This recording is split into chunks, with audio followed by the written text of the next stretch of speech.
There is a scam going on with TV shows now.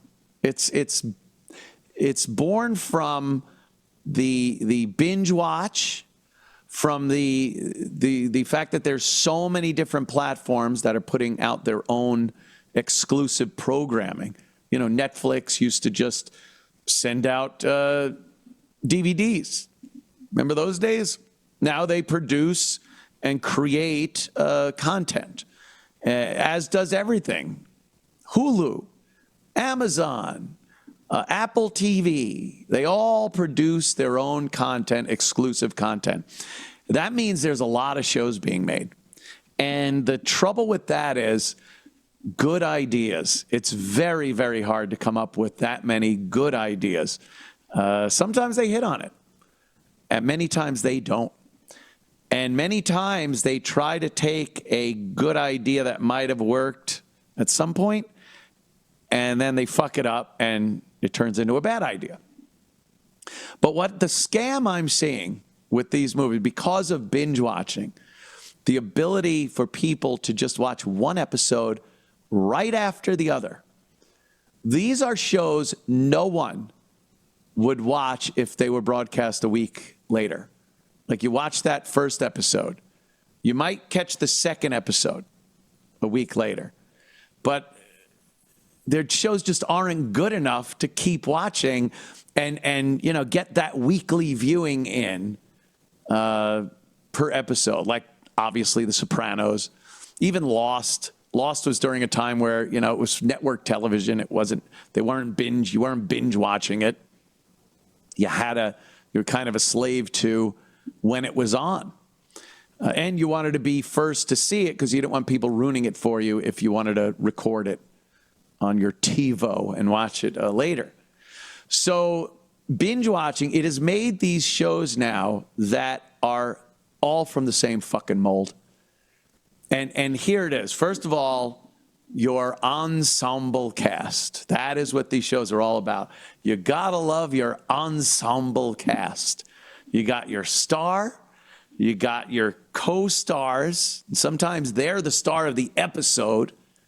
And then you have your periphery, your peripheral players, like the people that used to hang out in Mr. Cotter's class with the sweat hogs, you know, Hotsy Totsy and the black girl. Yeah.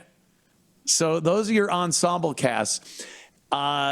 These work very well with sci-fi. Oh, the sci-fi genre just runs amok with this. Something happens. That's your first episode, your pilot episode. Something weird happens. No one knows what the weirdness, where it came from, or when it's going to happen again, or if, or who, or anything. It's a big mystery.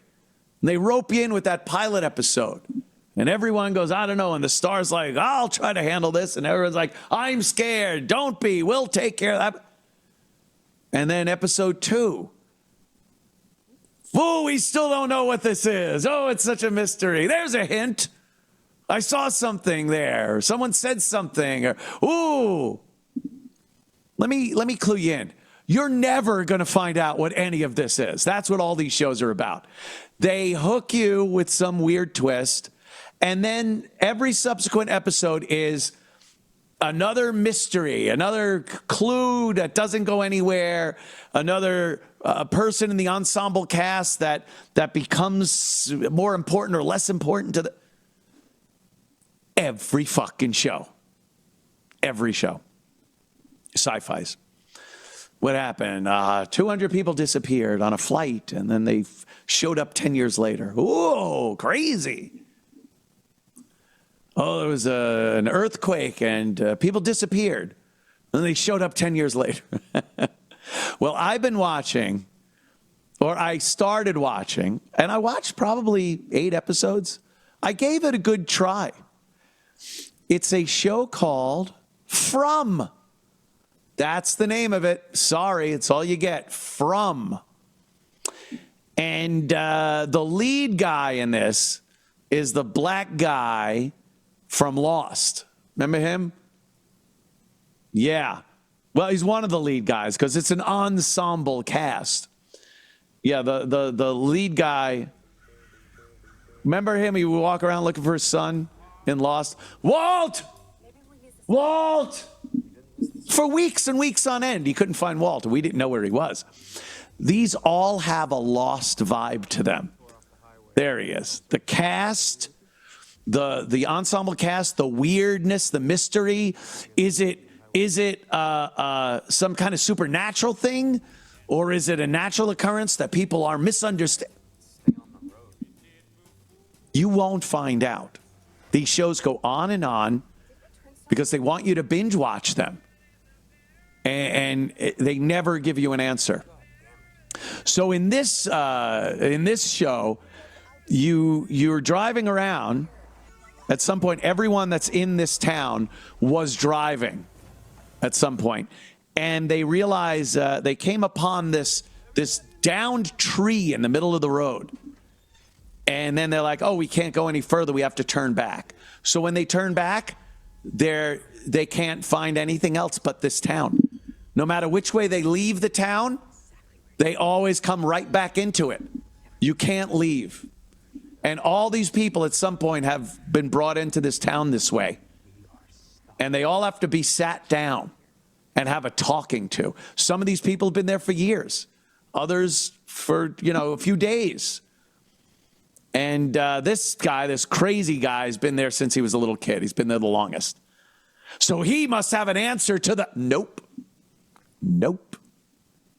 So I'm watching this thing, and at first I'm like, that's kind of cool. I like that Twilight Zone-y, you can't leave the town, and the people are kind of there. But then it just goes to shit that no one would do. I swear to you, there's a family. They're in that motorhome you saw earlier in the trailer here. They're trying the little backstory, because you got to have a little backstory. The husband and wife were getting a divorce.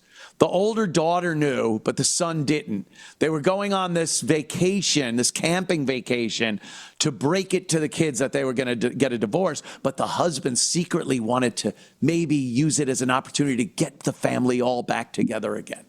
So there's that conflict. Ooh, straight out of Days of Our Lives. And so this happens to them.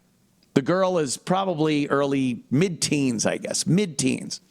And the boy is, I don't know, 7, 8, something like that. And they go off the road and crash. They get injured. They get brought in by the townspeople. And the townspeople are kind of like, hey, we got to tell you this. You can't leave this town. Oh, and by the way, I didn't add this little tidbit in. Every single night, monsters show up and rip people to shreds unless they are in their homes by sundown with a special talisman that they hang by their door. And the talisman, let me tell you where that comes from. No clue, don't know, never told me anything. Why would they? That's one of the mysteries. I do know that the black guy from Lost, who is the kind of sheriff, he's the law in the town. He somehow found the talismans and realized that the monsters don't like them and gave them out to everyone in the town. I don't know. I don't know where he found them. Were they in a box? Were there a bunch of them? Did they make them? No clue. Don't know. And after 8 episodes, stopped caring. Just stopped fucking caring. It's all a scam. So I swear to you, this family, within 2 days, they are completely fine with adhering to all their weird laws and rituals and stuff that make no sense, by the way. There are 2 kind of separate communities within the town. There's one group of people that live in the town, and they go and give them a house. Like the townspeople, the new person comes in and they go, well, you could either live in a house that we'll show you a house, and you could take it for your family because you're here forever, sorry. Or you could live in the house, the big communal house that's up on a hill away from the town a little bit. And they're like hippies in there. Everything they share, they garden. So they're going for a cultural thing here too. I do believe they try to shoehorn those in all the time. So they have this ritual where you pick your home. Everyone from town gathers around, and they have 2 rocks. And these are rituals, by the way, that would evolve over 1,000 years, perhaps. People have been there like a few years, and they're coming up with these like ancient rituals. Why would you have this? It's like, hey, you have to stay. There's nowhere you can go. You could probably help us out trying to solve this mystery. But yeah, there's some houses down in town, or if you want to live with the communal group, do that. No, there's a ritual, and you have to choose. And once you choose, it's final. What? Why? That makes no sense. None. So what do you think happens? Oh, by the way, even a family doesn't choose for family. Each individual has to choose. So, of course, the father, the mother, and the little kid choose a house, and the daughter chooses the communal thing. Why? Because some black dude lives up there with a white girlfriend, kind of white. She's like a mulatto. And she'd rather be with the black dude and the mulatto girl, who, by the way, fixed up a bed for her in their own bedroom. So, again, they got to fucking add that nauseating aspect to the whole thing. You know, I went into it going like, all right, the black dude is the lead character. It's 2024. It can be no other way. But then his son is the cool, hip, like half black kid that has the beautiful mocha girlfriend that the now white daughter is living in their bedroom. Has to be. Has to be. And the white people are also, the one white guy, he fucked up, got drunk, didn't nail his windows shut, and the young daughter opened the window at night, and the monsters came in, and literally, like, they show the little girl gutted, laying on the floor. Pretty graphic. But, of course, that was dumb white guy. Hip, cool, black guy, he fixes problems. So there's the sheriff, and he's the black dude, and then there's the deputy. So, okay, like, you got the black sheriff, but at least the subservient white deputy. Nope, couldn't even have that. He's Asian. That's right. His deputy's Asian. The white people are all blithering idiots and selfish fools in this show. So it's got that going for it. But so as I'm watching it, again, more and more mysteries are happening. That, like Lost. Remember the fog monster, the smog monster in Lost? Never in all the seasons, right up to the finale, that was ever explained. And then they leave it vague, of course. Were they dead? Were they in limbo? Were they this? And this person's the head of something. And then, no, he's got a bigger boss. It's Lost all over again. The numbers. Remember the hatch? Oh, Lost. I got to see Lost this week. What happens? Who gives a fuck? So I'm watching, and that crazy guy that's been there since he was a kid, he's measuring stuff. And the little kid's like, what are you doing? The little kid is the worst actor. And he goes, I'm measuring to see if the trees move. What? See if the trees move. And then later on, he's like, 4 inches. The trees moved 4 inches. Oh, why? Stop. Don't ask why. There's no answer. There'll never be an answer. It's all a scam. That's what these shows are. Never-ending puzzles that you never get to solve or see the solution to. And you binge watch them until you go, all right, one more, and then I'm going to bed. And then they just keep pumping them out, and you keep watching. It's never meant to be a show that has a finish. They don't have an end, these things. And then eventually they get canceled without ever finishing. And you just wasted all that time watching these dumb fucking shows. So that's what they're doing. Andy online too seems to agree with my hypothesis of a scammage. Andy, what's up? Absolutely, 100% agree. Yeah. There's a TV show on HBO called The Outsider, and I watched it, I don't know, about 6 months ago. And it's the same deal. what do you call it, a MacGuffin that we don't quite understand. It's an entity that kind of appears out of nowhere. And and about 6 episodes in, I'm like, this is garbage. This is shit. I just quit watching. It was terrible. And of course, the strong female lead is the empath, or whatever you want to call her, is African American woman. Yes, fine actress.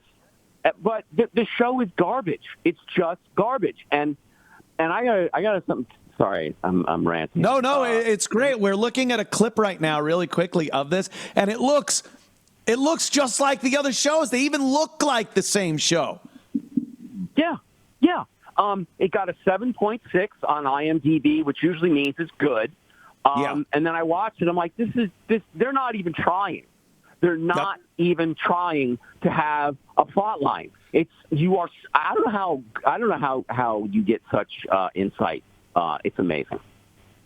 Yeah, this is a scam that's going on now. And I think they all know this. I think all of these production companies know this because they put out so many of these that you can't possibly watch them all. So they just want you to kind of bounce around.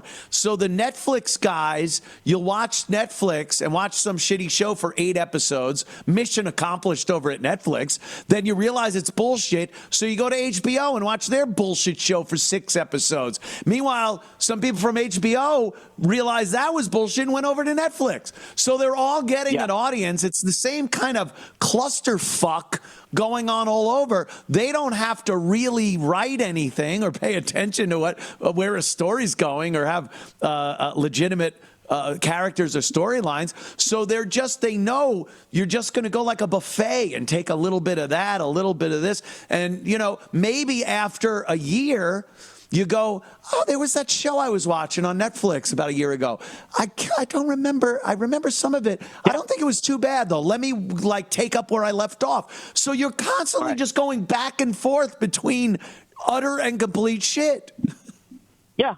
And I think, unfortunately, it's pathology because I'm guilty of it. I'm just like, I don't really remember. Oh, believe me. I'm like, did I stop watching it because it sucked, or did I stop watching it because I was distracted? And no, it's usually because it sucked, but I forget. Dude, you're absolutely right. This isn't a revelation that will keep me from doing this.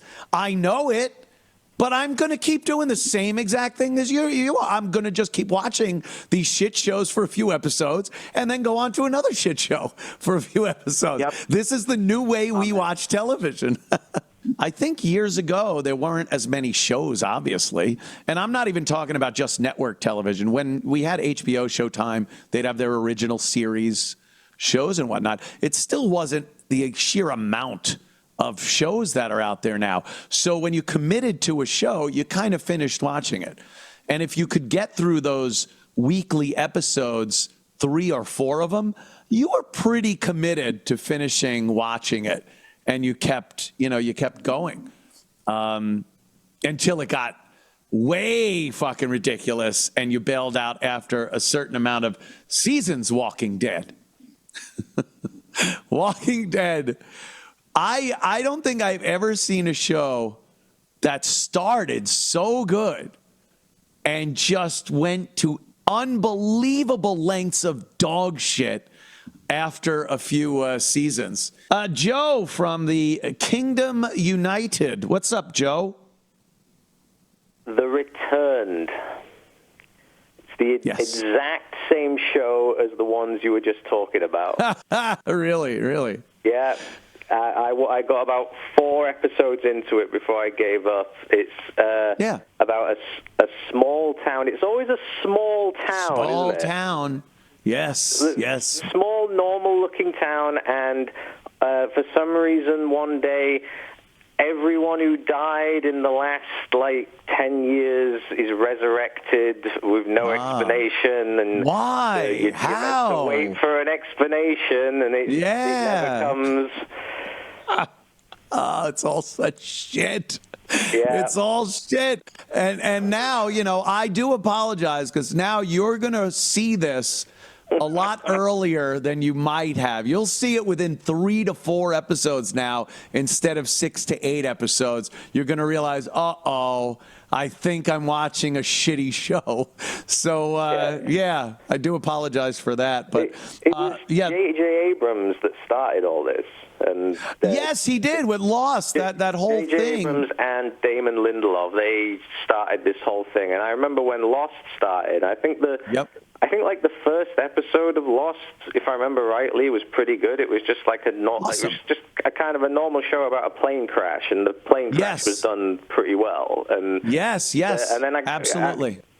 Got a few more episodes into it, and when all the weird shit started happening, like a tornado monster and a polar bear on a tropical island, I was just like, this is bullshit. This guy has no explanation for any of this. He's just coming up with, oh, this is weird. Yeah, they just sit there. This will keep people guessing.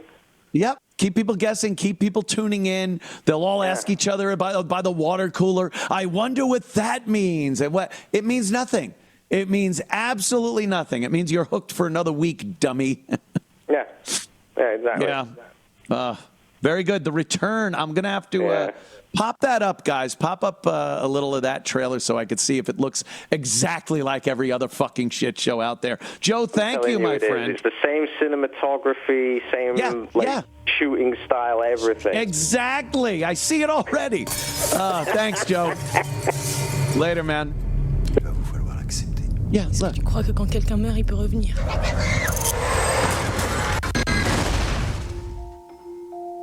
A must watch. This film's foreign. Moi, j'étais à ton enterrement. Je t'ai vu dans ton cercueil. Je te fais peur? Moi, je me fais peur. Is this French? No, it's Greek. Vous connaissez Adalberter? Si tout le monde connaît son histoire. Son fiancé est mort le jour de son mariage. Oh, look. So strange. What is this? Gay? Oh, it's a girl. C'est ton papa. What is this? Pedophilia? Il s'était suicidé. Uh-oh. Drawings. Oh, by the way, yes. One of the biggest tropes in these fucking shows are the children drawing. Every fucking one of them. There's some kid with crayons, and it's like, what are you drawing? It's the dark man. Like a Negro? No. The dark man. He's evil, and it's in the shadows. And then it's like, what's that? This is his pet. And you're like, oh, duh, what is his pet? Who is that? Why is the kid drawing? Every single one of them. The kid with the crayon drawings in his room. Oh, God. Enough already. We've had it.